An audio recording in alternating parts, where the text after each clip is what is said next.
In the confusion of the counterattack, yes, they take a right. Take a right. I said to myself, well, I can't say what I said to myself on camera, but it was, damn, you knuckleheads.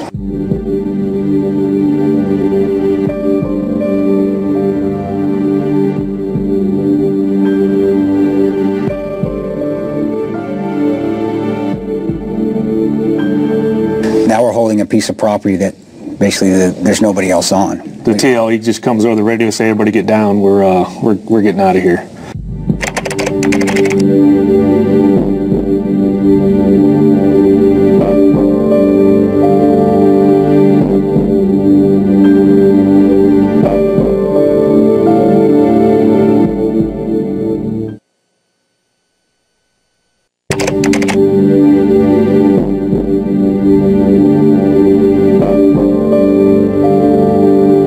Jocking up, Rome calls me on the cell phone, tells me, you need to get back to base and just stay away from the consulate. So you tell the case officer, we gotta wrap up this day? Yeah, she's trying to say her goodbyes, and I'm like, we need to go now. And like any good case officer, she's trying to gather information on what's going on. Then I just looked at her and said, you know what, you're in my world now, you need to be quiet, because let me do what I need to do. Now, you have been back on the compound in the annex for a while. You said before you felt like you wanted to be with your team, but you also knew you had a job to do there. I knew I was the only one. I mean, we had two site security officers that were a great help, but from the GRS side, I was the only one that was there. The DS guys come back first. Yes. The armored car held up, but they roll in. Yeah, I could hear when they were leaving, they announced it over the radio, and then I heard tons of gunfire and knew kind of where they were at just from the direction, and then all of a sudden they're calling that they're coming in, coming in hot, which means they're coming in fast. Just have the gate ready. Have the gate open. You hear that flop flop sound of the tires just, they're on run flats, but you still hear that sound coming through, and both sides in the front windscreen were all shot up. You could see the relief on their face once they got in. Scott got out. He looked like a chimney sweep. He was still black almost from head to toe. I told him to get inside, get some medical help. The other guys asked what they could do, and I told them to get up on the various buildings.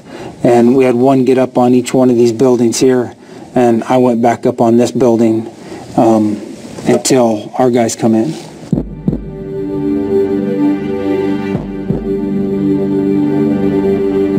They knew where they needed to go.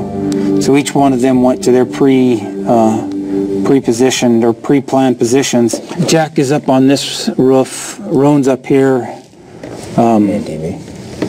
Yeah, Tano and DB are here. Tig is over in this corner initially, and I'm over in this corner over here.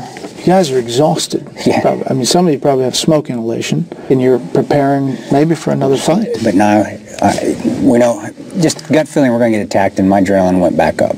And so it wasn't long after they had showed up, you start hearing tires screeching over in this area.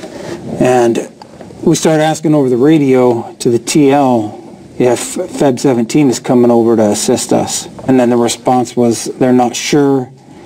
So we immediately assumed that anything that's coming in is coming in that are bad guys. I asked the status of the Spectre gunship, and the teamer came across the radio and said, hey, we're checking on it. And that's the last time that I got an actual answer if we're going to get any support or not. I was expecting at least some kind of air support, even if it was just a flyover by a jet or whatever.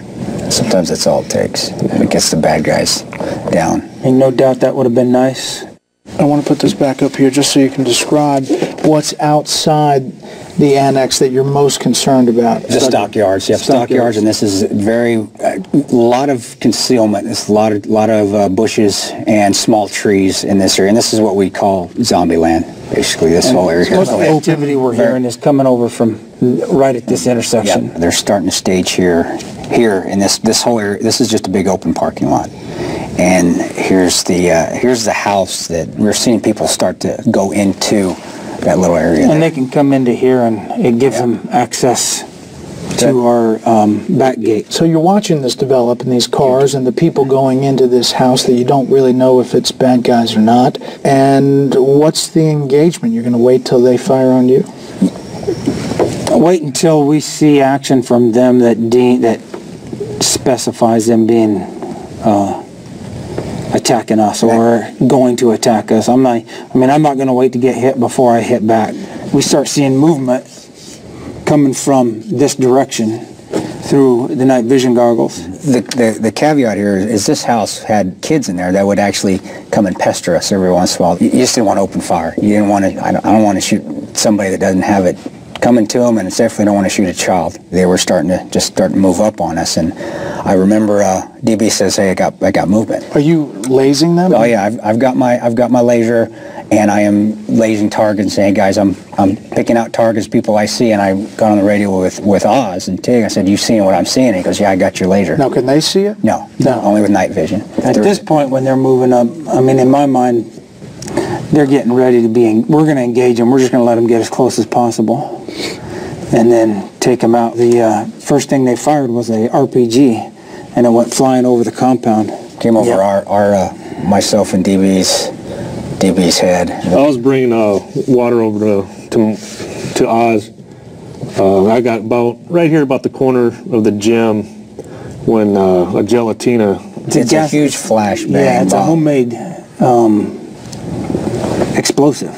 So it goes off. It hit right here, just inside. To me, it was just okay. It's on, and we just started fighting, started lighting them up, and I was just lasing targets, shooting them. The firefight starts. What does that look like? It's gorgeous, man. Yeah, it's awesome. It's a green hue, and with the lasers dancing back and forth from target to target, you see 3-4 sets of lasers just bouncing back and forth, taking out targets, and you'll see a flash of light, which is the enemy shooting at you, and hear the rounds going past your head, and you're just re-engaging in those spots. Anybody take a hit? Yeah, me and Tig were up on this in this corner, and they were trying to shoot out the lights, and secondary from one of the rounds hitting the wall, or one of the lights splattered up into my face and cut me across the top of the bridge of the nose. So you push back, you obviously take down a lot of people, and it stops. To me, and that's how I explain it, it's hey, we won that game. All right, good deal. Morale goes up. I think all of us could feel it. That it still wasn't over yet. That was just the probe. That was just they're going to see our defenses, and they're going to be coming back with a bigger force, because that's what we would do. But there's a big break there then. Big break. 2 hours? Yeah. 2.5 hours? Yeah. Mm-hmm. At what point do you hear about Ambassador Stevens? There was a DS agent up on the building with Jack and Scott Wicklund, and he got a phone call, and that's how we found out that he was at the hospital. By 1 a.m., local looters and curiosity seekers have entered the consulate grounds and infiltrated the safe haven. 6 apparently good Samaritans come across an unresponsive man. They take him to the Benghazi Medical Center, where he's worked on for 45 minutes before being declared dead. They have Scott Wicklund's phone, which had been given to Ambassador Stevens during the attack. Calling Wicklund's stored numbers, someone gets to the American Embassy in Tripoli and says a man has been found and he's dead. The caller provides a description matching Ambassador Chris Stevens.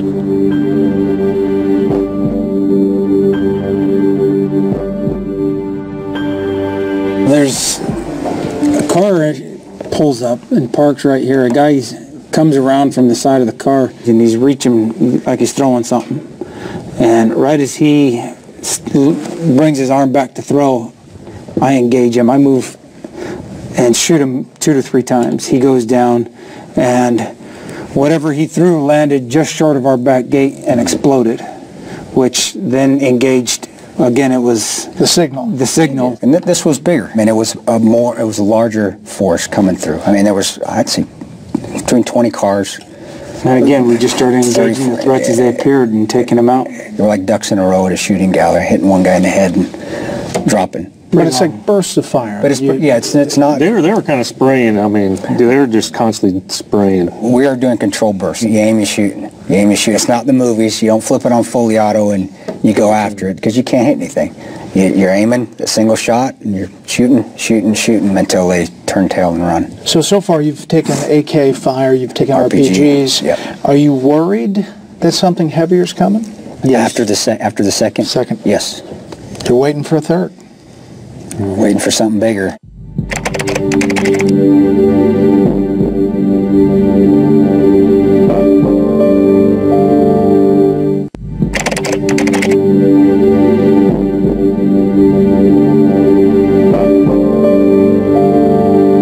During that second attack, that's when I actually finally got a chance to sit down. All you can think of is, what was the last conversation that I had with my spouse or my kids? Was it good? Was it bad? And what was yours? It was good. You always want to make, especially overseas, you want to make that last conversation always good. When was it? It was the night before. So I knew I had spoken with them, and hey, that's it. Get them out your head. It's time to back on the job. Roan had just come back up, and we'd been sitting up there talking, because we both had young kids. Roan had extended, but he was looking forward to going. Yeah, he was looking. That was his last trip. He wanted to see getting to see his baby. We had twins. We had twins. Yeah. What's he telling you? Every day and 2 or 3 times a day we would Skype and send photos and videos of the twins. Whenever I was expecting a phone call and didn't get one, that's when you start to worry a little bit. All right, you guys good? We always emailed or talked on the phone, and he would always call around 3-4 p.m. our time, always. And if he didn't, I knew ahead of time why he wasn't going to be able to call. We'd talk every day whenever time would allow, and most often the same time every day. If he didn't call me, at the time he was supposed to call me, then, I would begin to worry. That's one of the reasons I'm fighting. That's one of the reasons I'm doing what I do. Not only for the people here, for the family back home, but primarily you're thinking about the team.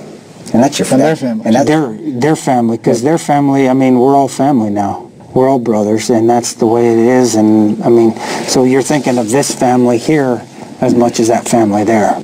Most of the people are staged here in C. I ended up on top of the command center in Building C, had with Roan at this point. More cars come by. What happens then? We don't know what they're doing. We don't know if they were guys lost or they were still trying to probe us. And there's a guy with a cell phone. Yeah. And he just walked up, cell phone, and walked back.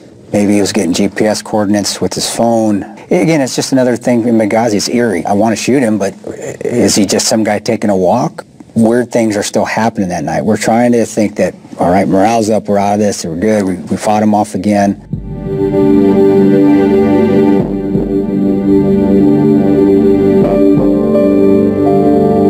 I was expecting, more cars. It was actually, the first convoy was quite small, but, I was just happy to see him. 3 of the guys I'd worked with before, so I recognized them off the bat. Including Glenn, including Doherty. Yeah. Navy SEAL, connection with Roan, with Jack, and you had worked with. In fact, Bub and I had just done a trip in Tripoli before Benghazi. I just knew Bub from contracting. Okay, so they come in, they go to Building C. Mm-hmm. And you guys are still kind of waiting for what's happening. The aircraft that they had wasn't big enough to take us all back. So they were going to take the non-shooting personnel and get them out. To the airport. Yes. To the airport. We were going to stay there and hold the Alamo. And literally. Yeah, literally. And I think they'd probably been there about an hour. Me and Roan were talking about that, wondering, what's taking so long? Why aren't we getting out of here? The sun was starting to come up, but it was, we better be ready for another attack because this is when it's going to come. It was about that time that Glenn come up on the roof. Climbed up the ladder? And come over and was talking to Roan, and Roan had introduced me to Bub because I had never worked with him before. He says, Bub's a sniper. And I'm like, well, hopefully we ain't going to need you, but I'm glad to have another shooter up here. Bub turned and was walking back towards the front of the building, and almost immediately a mortar come in and landed on top of the wall right there. When I heard it, and I didn't even know I heard it, it basically sounded like when